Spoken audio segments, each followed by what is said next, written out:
forward. Revolution Radio!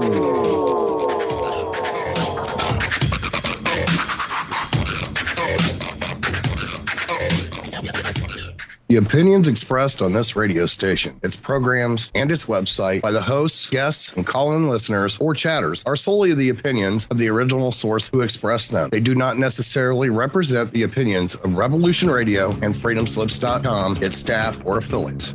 You're listening to Revolution Radio, FreedomSlips.com, 100% listener-supported radio, and now we return you to your host.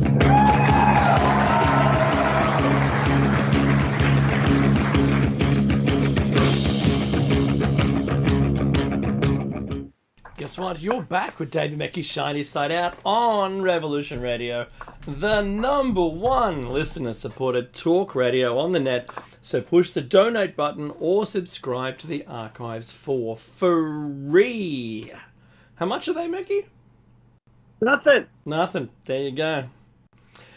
Did you know that you can get yourself some great merchandise from the station's website? I bet you didn't, and I bet you haven't. And do it. Do support the station. And if you can't do it, that's fine. Tell someone else about the station. Go to the archives and listen to a cast that you haven't maybe heard before, and see if you like it. Move on. Keep doing that until you find some more things that you like, and share that with someone. Tell someone that you know about what you've learned, what you've heard, what you've learned, how you connected with the host and the topics that were being discussed, because that's really important to expand the listenership so that more may be able to contribute and keep the station running. For 12 years, is it, Mackie? Something like that. There you go, something like that. Because we've lost count now. We just know this is show number 609. 9 and 600. That's right. Oh, and by the way, you can actually support Mackie and I directly by going to our website, shinysideout.net, and you can there's merchandise there as well if you like. You can get a mug. The 20-ounce mug is really good. I had a friend of mine, Mackie, post a picture of themselves drinking from the mug, saying this is the best mug ever. And I thought, hurrah! Yeah, hurrah, huzzah. So, thank you very much for listening to Revolution Radio and for listening to Shine Inside Out. And for that matter, Plato's Cave. That's our other brand. We do 7 a.m. Eastern, both Tuesday and Thursdays. In the US, of course. Now, Mackie, do you know we're up to Food for Thought, the holographic principle? That's what I thought. Yeah. Now, look, we had... how many pages now have gone through here? 44. We've gone through 44 pages of our shows over the last 6 odd shows. 7, 8. And we covered a lot of stuff. We really have. But it all boils down to one thing, more or less.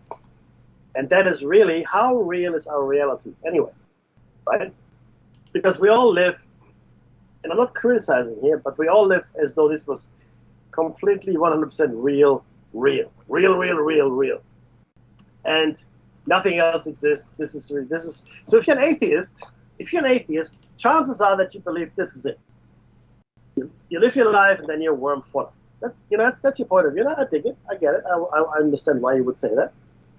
And then you've got the religious types, and for them this is a different proposition. And they say, well, you live here, right? And then when you die, a number of different things, depending on the religion that you follow, could happen, right, Dave? I mean, go to heaven, go to hell, go to get reborn, as it were, right, into the cycle until you reach nirvana, or whatever your particular thing might be. And the question never really comes up. Not really, not until recently, more or less, I guess.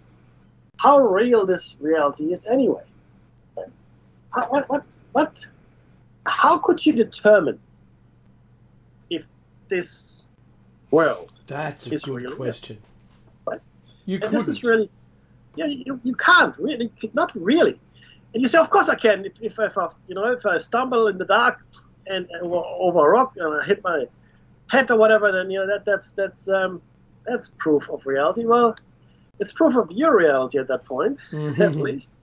And that's two things really to consider. Number one, and this is really this school of thought though is as old as time. I can only really vouch for myself as far as existence is concerned, because I know I exist, you say to yourself, right? I know I'm real. Can't really say much about you. Okay? There's a whole school of philosophy around that. We won't go into that. But the point is, that's fair. That's a fair point. And the other one is, well, how could you determine that what happens to you really is happening to you? Simple example. If you played computer games, this will be easier to understand. But if you play a computer game, there's usually an avatar, a representation of someone that does what you want to do, right? Usually, that's if it's and the more involved the game is, the more you identify with the game, the more immersed you become into the game. And now in this day and age, we have really immersive technologies like haptic body suits and visors that allow you to completely immerse yourself in this world. Zuckerberg whispering in your ear. Sorry, what did I say? It's so true. Did you see Did you see the thing that you can wear? You can wear a thing that goes over your mouth that people in your room can't hear you. Yeah. So you could be screaming. Yeah. You could be screaming because someone in there is taking advantage of you, and your haptic suit is giving you that sensation. But you could be saying no, and no one can hear. Special feeling. It's your own personalized code of silence, of course. That's right, the code of silence. That you want at that point. No, but eventually, and soon, mark my words, we will have direct neural interfaces. Forget haptic suits. Forget goggles. Because they're just peripherals, Mickey. We don't need that. Nah, it'll be, and it won't be intrusive either. I don't think we need surgery for that. I think it'll just be something that will interface with sunglasses. Something. Yeah. But you will immerse yourself completely into these worlds. Now, this is really where it becomes important to understand where I'm going with this. If everything is really real, then great. But if it isn't, how would we know? So if I ask you this, and I've asked this before, go on. If I cut off your legs, are you still you? If I cut off your arms, are you still you? If I got rid of everything that is you except for your head, and I put your head on life support, whatever, right? I keep your brain alive. In fact, I'll just keep your brain alive, for argument's sake, for this particular. I like where this is going.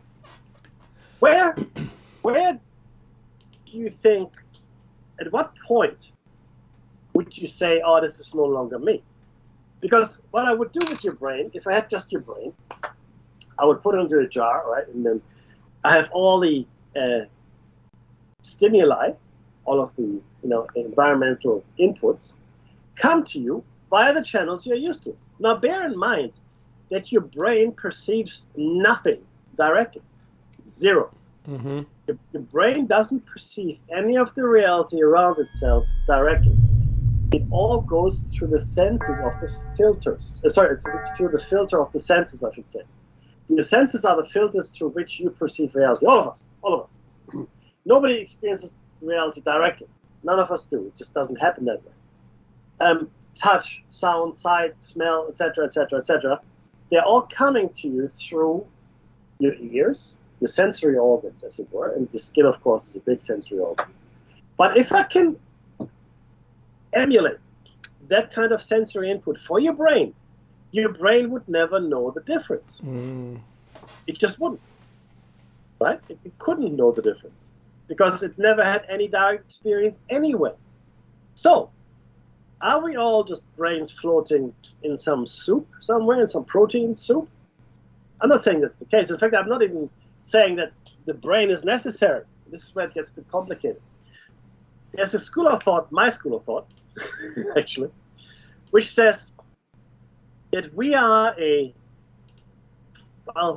four-dimensional, possibly five-dimensional shadow of a higher dimensional being.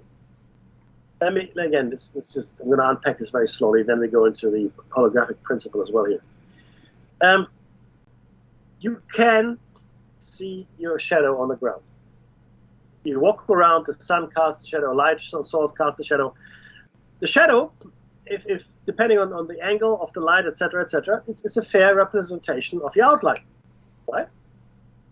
And sometimes it's distorted because the light might be falling in from a different angle and whatnot, but ultimately, given the light source, you have got a fairly good representation of what you look like as an outline, blocking out the light. Right? Now, think of yourself right now, the body you inhabit, your mind, especially your mind, as a 5-dimensional shadow of a higher dimensional being. So they're saying, so what kind of light? Well, I don't know. So some ether is casting a shadow against your higher dimensional body, as it were. And what is cast is this. And you can see here where I'm going with this, because of course your shadow in the real world is cast into a 2-dimensional world, right? Your shadow has no dimensions. It has no depth. It's just an outline. It's an area blocking out the sun, right? And you, me, Dave, are the same when it comes to this world. We are cast into a 3-dimensional world, space-wise, with the 4th dimension of duration, and potentially higher dimensions when we slip from reality to reality on the 90-degree axis, denoting higher, not higher, same dimensional spaces, just slightly offset, slightly like a phase shift. But that's too complex. Let's not go there. So your cast and your mind also is just a shadow of its real self. So the brain that we all think we have and all that is these are all just shadows in a 5-dimensional world. Same as your shadow is a 2-dimensional representation of your 3-dimensional body. Right? So wrap your mind around that for a second. So the question becomes, well, what do you really look like? What are you really like? And this is where it gets complicated. Like, I can't really represent it properly. We can determine what higher dimensional objects look like a tesseract. We know what its shadow looks like, for example, right? Mathematically speaking. Mm-hmm. And I postulate that that's a 4th dimensional cube. Correct. It's like at higher dimension. Yeah, that's right. So there's an extra axis connecting to points within itself. That's right. I'll put an image up there for the people. Oh, brilliant. Now, what would the body look like that casts you as a shadow? Imagine a mind that you have, but that's just a shadow of your actual mind, as it were. Okay, so you see what I'm saying? You wouldn't know. You couldn't tell. You couldn't tell if this is really real. And in fact, mathematically speaking, and we'll get to this, it is much more likely that we're living in a simulation of our world than in the real world. From a purely statistical, probabilistic point of view, it is much more likely we're living in a simulation of ourselves. It's crazy, right? But Dave, why don't you? It gets worse when you try to explain it, I suppose, right? It does, but look, there's some concepts here which are really helpful, I think. They've come out over the few years. We're going to talk about all of them here, all of them. And in fact, Dave is going to take us through the first one, the holographic principle, food for thought, right? Totally. So it was first postulated over 20 years ago as a possible solution to Stephen Hawking's famous information paradox. The paradox is essentially that black holes appear to swallow information, which, according to quantum theory, is impossible. But while the principle was never mathematically formalized for black holes, theoretical physicist Juan Maldacena demonstrated several years later that holography did indeed hold for a theoretical type of space called anti-de Sitter space. Unlike the space in our universe, which is relatively flat on cosmic scales, anti-de de Sitter space is, as described by mathematicians, curves inward like a saddle. If this depiction of space is correct, then like any computer, there is an inherent limit to the universe's data storage and processing capacity. Stay with me. If I've already lost you, and there's not many people still in a wagon, Maggie, but I'll stay with me.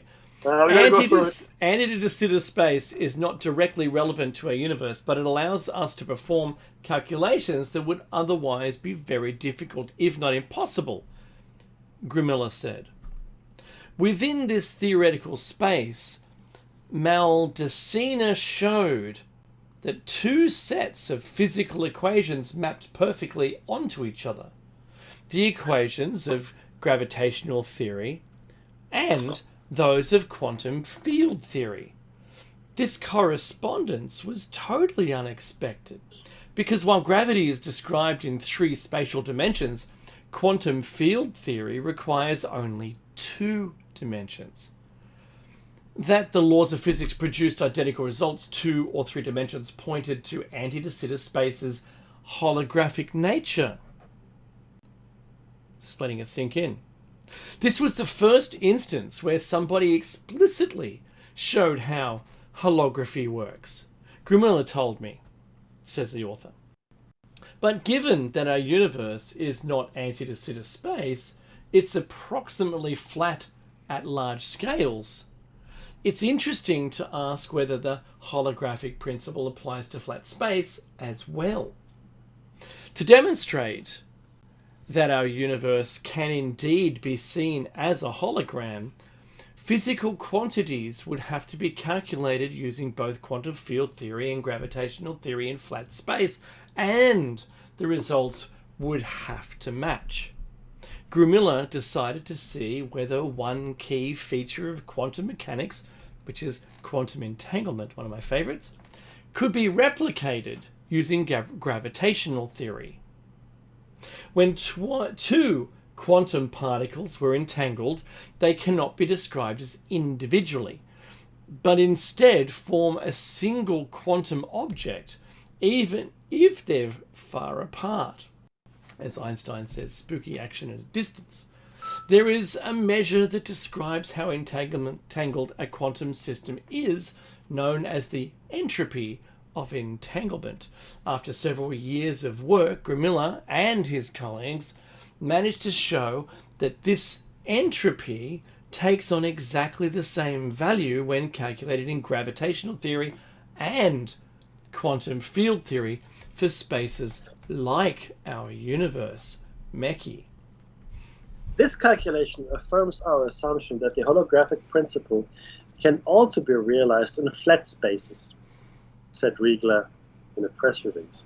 It is evidence for the validity of this correspondence in our universe. Now, if the holographic principle does indeed describe our universe, it could help resolve many inconsistencies between relativistic physics and quantum physics, including the black hole information paradox. It would also offer researchers a way to solve some very tough quantum problems using relatively simple gravitational equations. But before we can be sure that we're living in the matrix, there's still a lot of work to be done, as you can imagine. Now, Grimilla says that they did this calculation using 3D gravitational theory and 2D quantum field theory, but the universe actually has 3 spatial dimensions plus time. And next step is to generalize these considerations to include one higher dimension. There are also many other quantities that should correspond between gravitational theory and quantum field theory, and examining these correspondences is ongoing work. Beyond the theoretical considerations, there's the entirely different matter of pulling back the illusion and experimentally observing the holographic nature of reality. Ooh, this is where it gets a bit spooky. Right. As it happens, physicists at the Department of Energy's Fermi Lab are now trying to do just that. As Motherboard reported last year, Fermilab Center for Particle Astrophysics Director Craig Hogan recently hypothesized that our macroscopic world is like a four-dimensional video display, created from pixel-like bits of subatomic information 10 trillion times smaller than atoms. To our macroscopic eyes, everything around us appears three-dimensional. But just as moving your face toward the TV screen will cause pixels to come into focus, if we stare deeply enough into matter on a subatomic level, the bit map of our holographic universe might reveal itself. So, what is frozen? So, if this depiction of space is correct, then like any computer, there's an inherent limit to the universe's data storage and processing capacity. What's more, that limit should bear telltale signatures, so-called holographic noise, that we can measure. As Hogan explained to Motherboard's Jason Kurbler, if we are indeed living in a hologram, the basic effect is that reality has a limited amount of information, like a Netflix movie when Comcast is not giving you enough bandwidth. So things are a little blurry and jittery. Nothing ever just stands still, but it's always moving a tiny bit.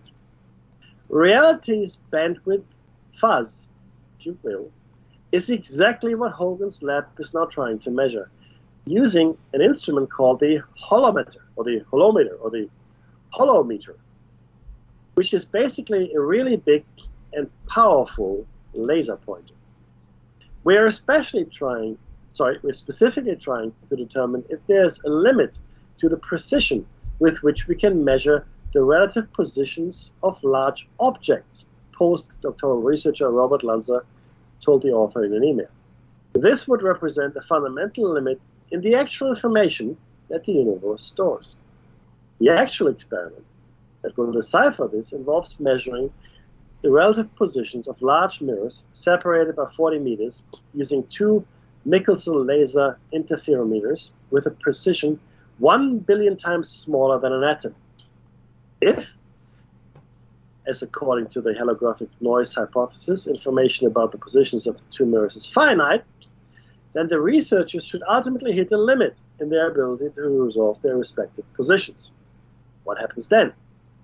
Lanza said, we expect to simply measure noise, as if the positions of the optics were dancing around, not able to be pinned down with more precision. So in the end, the experimental signature we're looking for is an irreducible noise floor due to the universe not actually storing more information about the positions of the mirrors. Dave? The team is currently collecting and analysing data and expects to have their first results by the end of the year. Lanza told me, the author, not me, but the author, they are encouraged by the fact that their instruments have achieved by far the best sensitivity ever to gravitational waves at higher frequencies. The physics of gravitational waves is unrelated to holographic noise. However, the gravity waves results demonstrate that our instrument is operating at top-notch science quality. And that's very glossy brochure. And we are now poised to experimentally dig into science of holographic noise, Lanza said. So it seems that for now, we'll have to wait for the physicists doing the hard math and shooting the lasers to tell us whether our lives are just a very sophisticated illusion. In the meanwhile, the big question on the author's mind is how the heck will such a revelation affect us? And as Grimilla is quoted here as saying, this knowledge won't impact our everyday lives in the same way that knowing about the Big Bang or other galaxies does not change our everyday lives either. But in the same way that knowing that the universe started with a Big Bang has profoundly changed our view of the universe, knowing that the universe is like a big hologram is a profound insight. Lanza agrees. It would force us to fundamentally alter our perception of reality in a way that many of us, and myself included, would have a hard time wrapping our heads around, he said. Indeed, it sort of untethers the definition of simulation entirely. If we are living in a giant hologram, can we really say that all the sim worlds and MMOs we've built aren't as real as our own universes, planets, stars, clusters, and galaxies? No, we can't. All of which boil down to quantum dots on a cosmic bitmap. It is really, look, it is mind-bending stuff, but there's some really good movies that you can watch, and not just The Matrix.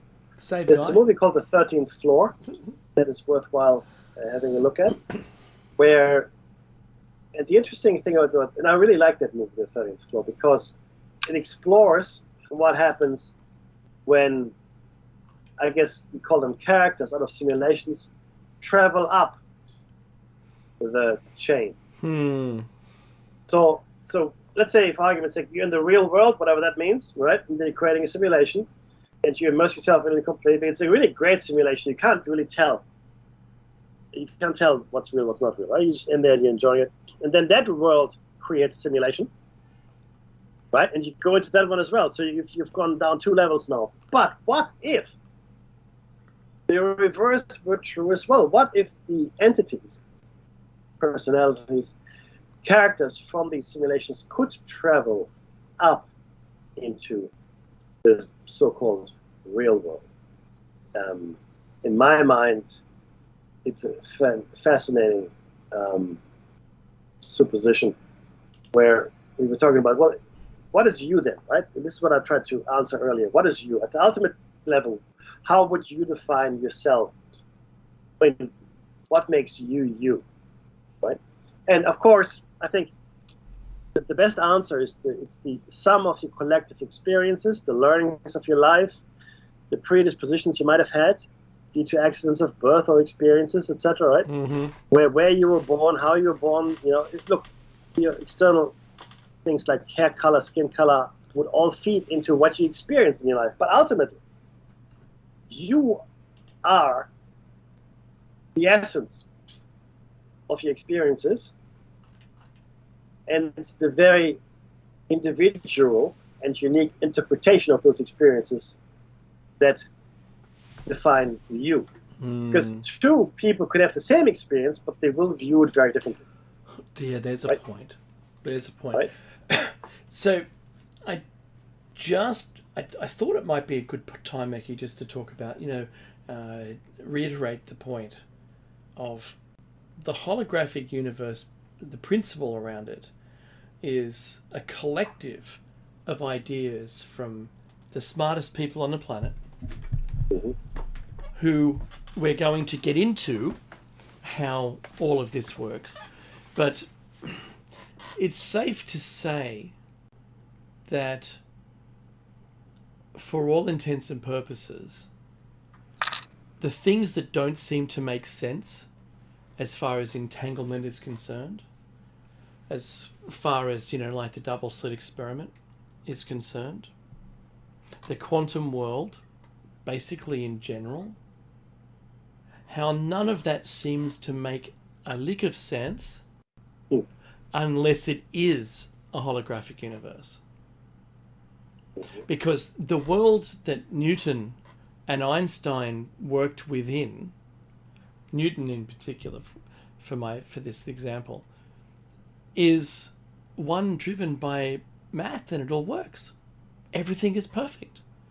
It is within the rules, the physics rules. It's like the sim in your sim world doing things inside the box. What it appears as though we've done with quantum physics is start to discover things that don't work inside the box any longer. They are outside of the reality that we observe, and with measurements, we've now been able to discover that it's not at all what we thought it was. And that's the biggest key.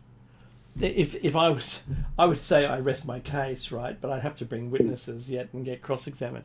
So that is the pretext to why I'm a very strong believer in this being a simulation.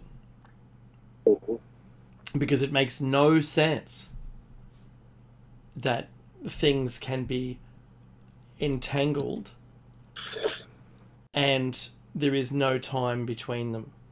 That means they're joined in such a way as though they were still next to each other, but they can be anywhere in the entire universe and still be connected.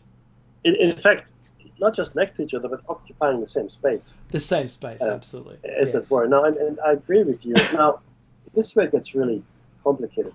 The only thing that I feel comfortable to say with certainty is that we don't know. We've got a whole bunch of ideas and we've postulated a whole bunch of stuff, but just the entanglement bit of quantum physics has shown us that we really don't understand the nature of the universe at all. Because if you unpack it, you have to unpack it. But if you unpack it, this is what we find out, and this is why Dave is such a firm believer in the holographic principle. If we unpack it, then okay, so entanglement is a thing. Okay, it is because we've tested it. Okay, it works. All right, good. So we got the math and we got the experimental data to prove it. What does that mean?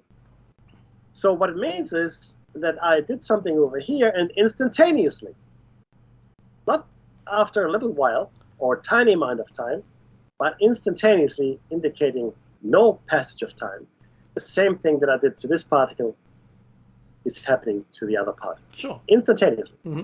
As it happens to this one, it happens to that one. Okay? What does this indicate? It indicates that there is no space.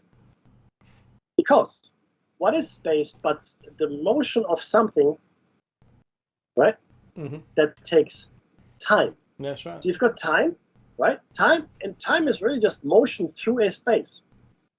If nothing moved ever, there would be no time. And we would not be aware of space because nothing ever moves. Mm-hmm. We might be aware of it potentially by looking into the distance and seeing something if that required no moving parts, as it were, right?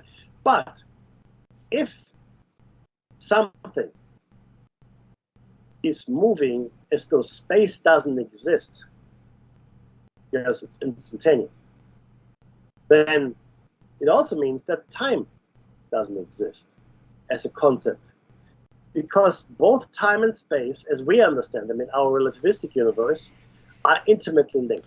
Yeah, relativity, Einstein's relativity in 1 and 2, he glues those together. They can't be separated. Yeah, correct. And shoulders, yeah. Right? So this is now the next one up. Einstein refused point blank to get into it because it's all equations, and there was nothing that seemed to make any a lick of sense, right?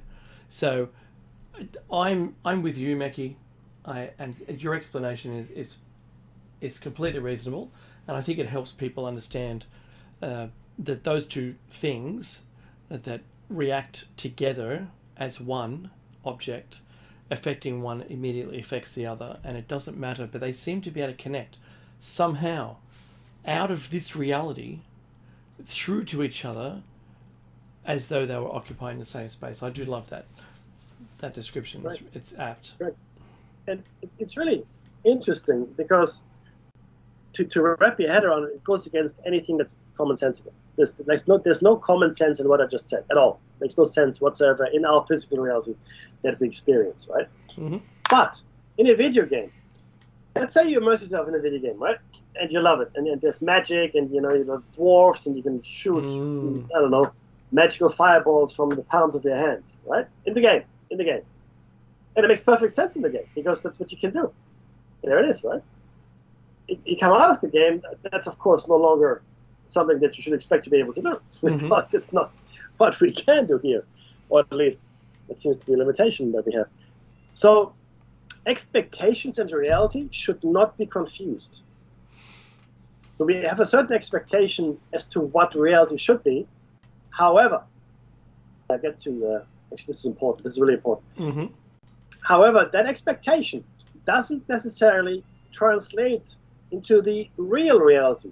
It does, however, translate into the reality that we experience, the expectation, because the other thing, of course, is quantum decoherence. Mm-hmm. So I'm not going to go through the double slit experiment. You should all know what it is. I'm just going to say our math that works the quantum world is only creating a set of probabilities. Yes.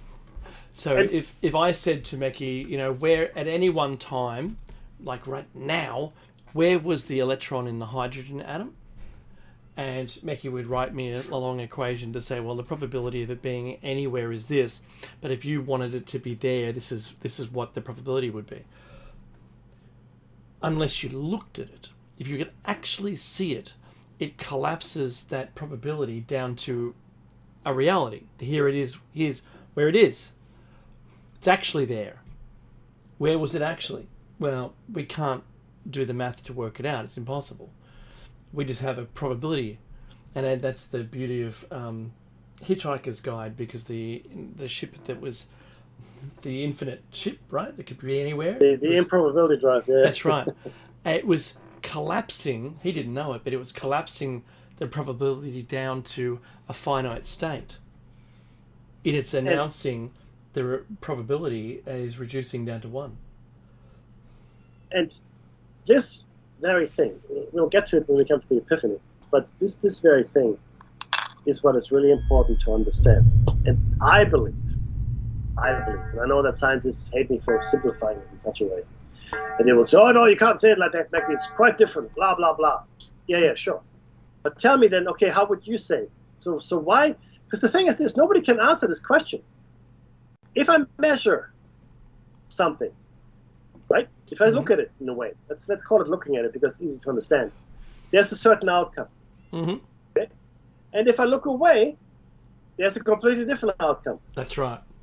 Why on earth would it be that there's a different outcome if I look at it? That's the double slit experiment for you people, everyone. Okay? when you look at it, when you try to discover which of the two slits the single electron went through, then you'll discover that it collapses the whole thing from being an interference pattern down to just 2 painted slits on the wall. That's it. And that is impossible that it should do that because we observed it. We didn't interfere with it, Meki, at all, did we? Well, no, that's the thing, though. Here the question becomes then, well, or did we? Right? Because there are 2 outcomes. That's just what it is. That's the truth of the matter. There are 2 outcomes that we can see. Right? Number 1. Number 2, does our observation somehow influence it? And the answer is again yes. The answer is yes, it is. But, and here I'm going a step further than scientists would, because they're not comfortable talking about consciousness at this point.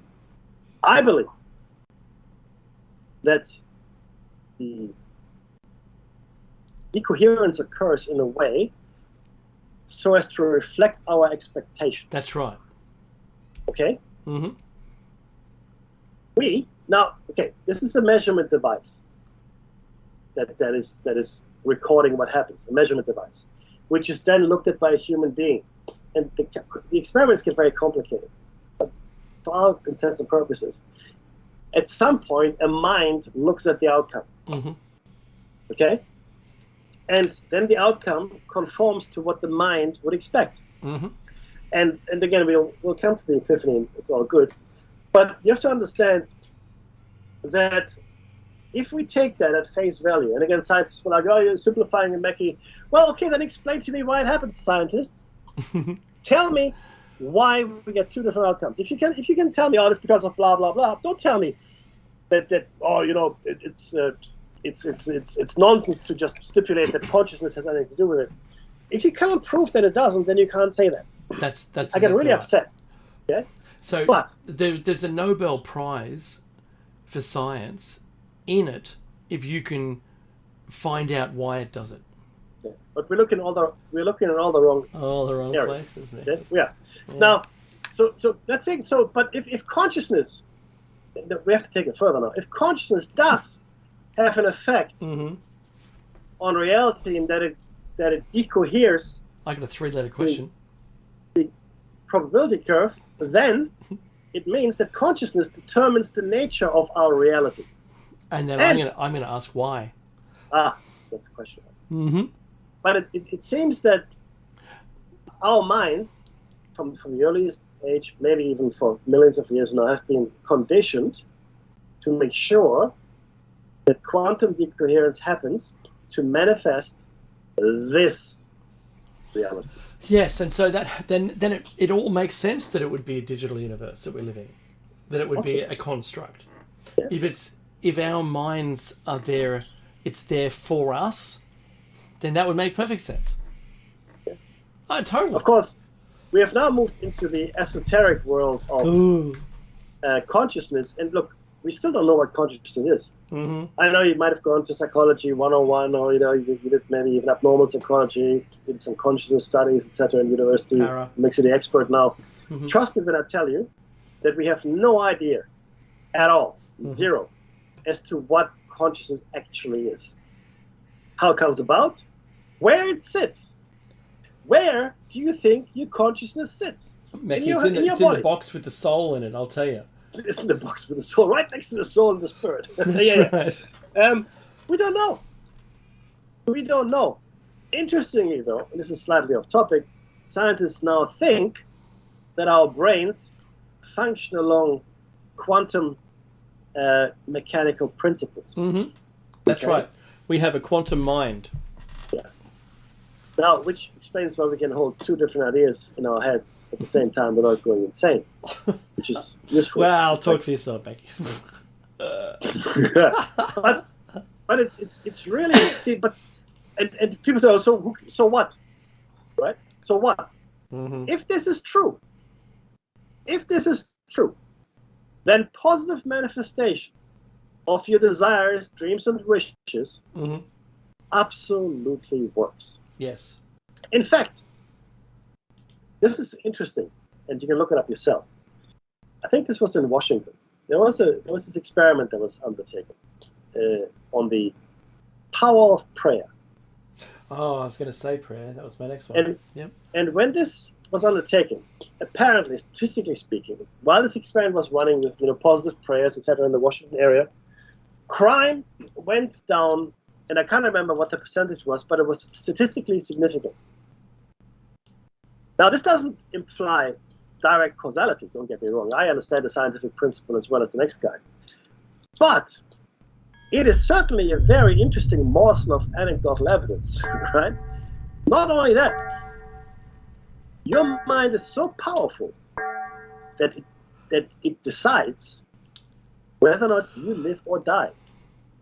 Wow. My grandmother's brother spent 15 or whatever years in Siberia as part of the remnants of the 6th Army that was defeated at Stalingrad. But men in the gulags and the prison camps would either live or die based on how much hope they could muster. If they held on to the hope that one day they would see home again, they would live.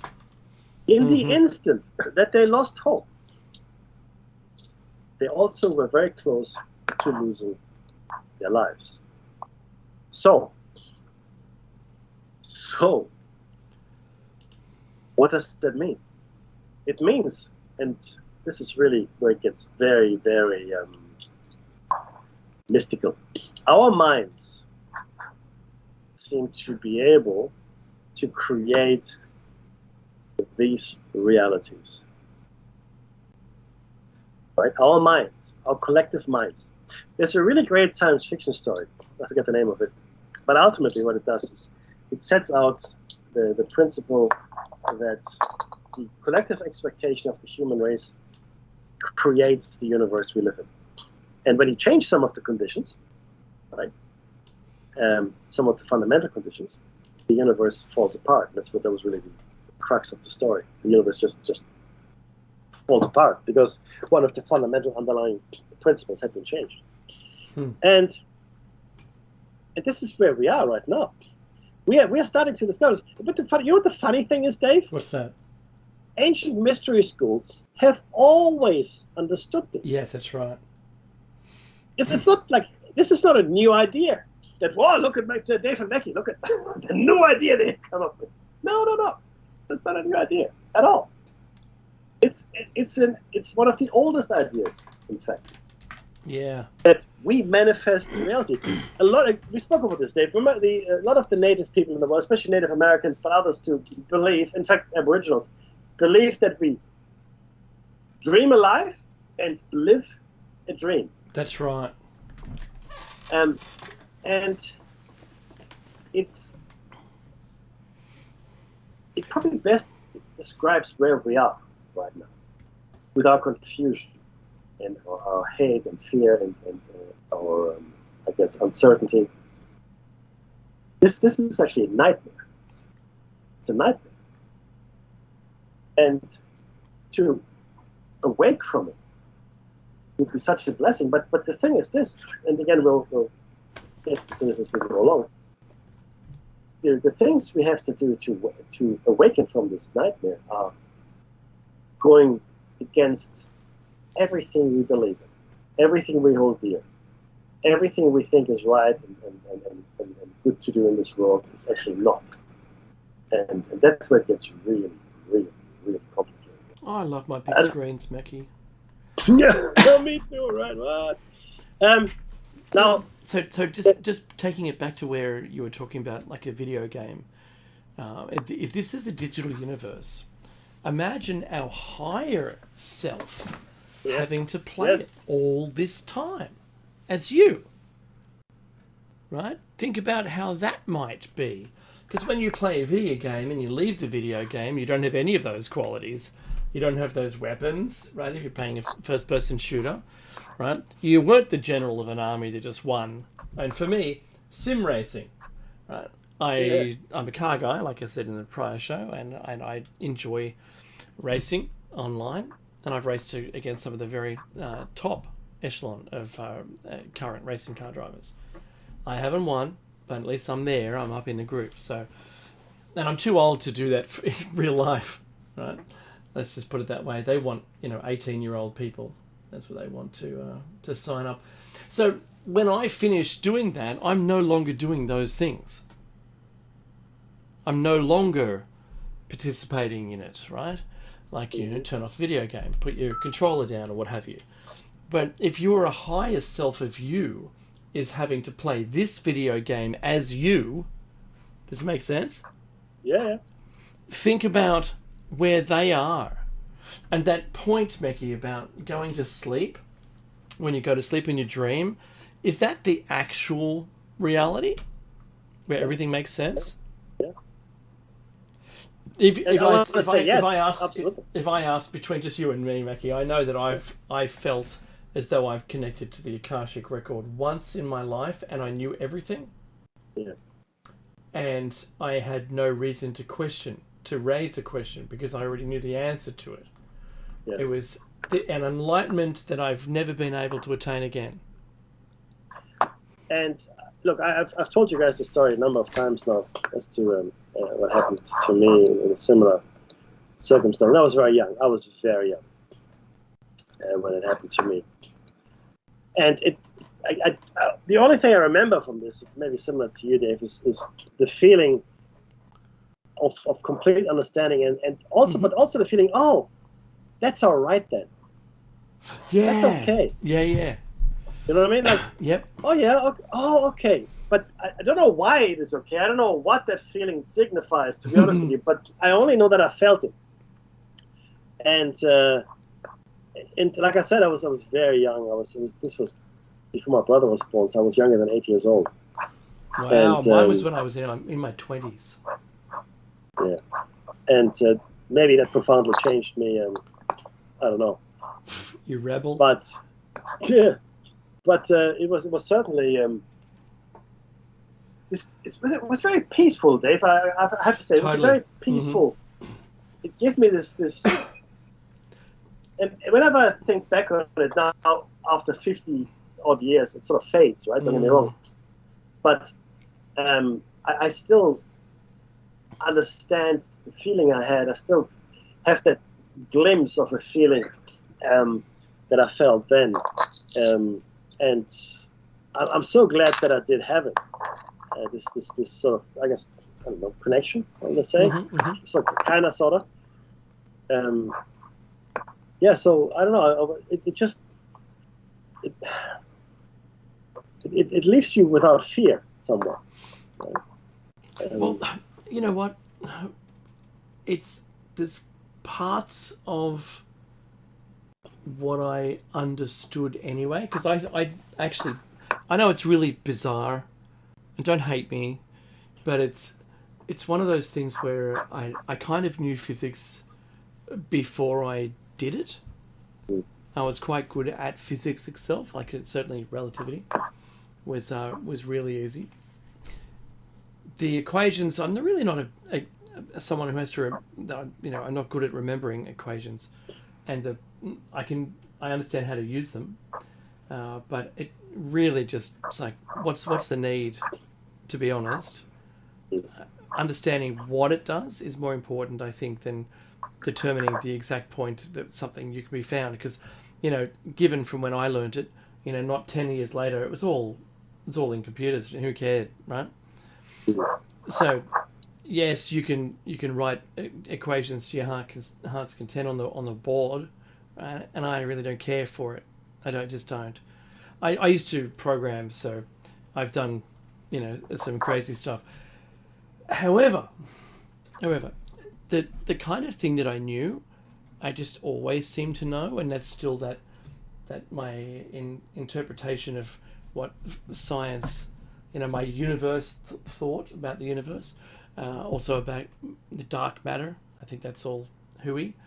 That the universe itself is much bigger, but we have to use different wavelengths of light, and I think light slows down, and the universe isn't exactly what our science, through the Doppler effect, is expecting the universe to be like, because they're saying it's all expanding so fast away that even if we left today, we'd never get to the thing we saw in the distance, because we couldn't go that fast. We could never exceed its speed away from us to be able to catch it. And I think it's all ridiculous. So I've one of the shows I talked about it. But anyway, so I'm still friends with my physics teacher, or professor now, and pleased with the way that I can converse with him about anything. Doesn't matter what it is. Yeah. But he's one of those guys. He's got tenure, so he just, there's nothing really new to learn, but he's still in awe of the universe, and I respect him for everything that he is. Does it change anything? No. Meki and I are very accepting of new ideas. Just putting that out there. We're hearing everything that's currently evolving, but I think sometimes maybe we're a little bit ahead of the curve, waiting for everyone else, lockstep science, to catch up. Yeah, happy to be there. Happy to be wrong. That's probably the biggest point, Meki, as part of our, epiphany and hypothesis here. That we are happy to be wrong. We're happy to, make an assumption or a prediction and for it to not be right. But more cases than not that we are right and it turns out that way. So, could you imagine that Akashic record experience, Meki, though, with some kind of implant? As long as Wikipedia is not involved, if someone can delete Wikipedia from the whole of, the human history, and then I'd be happy to join the collective, if you know what I mean. Mm-hmm. Because I don't want the inaccuracies of Wikipedia and the opinion that drives what is true and what isn't true there, and for that matter IMDb, because I tried to correct them as well on something. It's extraordinary. Why would you want to get locked up into a place in your mind that you have a connection to, that is a source of data that is wrong? That's a good question. Safety, comfort. Oh, I want to like say that. As long as I can cup of Well- warm milk. Oh yeah, if you want, yes, but that's the thing, though. If you're comfortable, right, in your world, then why change? It's like a security blanket. If you're a child, you might have or toy or whatever, like, but you've got an object, and if you have that object, you feel safe. And there's And the then music. Yeah. So thanks, Becky. We're going to leave you now. We'll see you on Tuesday and Thursday, and Jeb's coming up next with his great show After Hours. And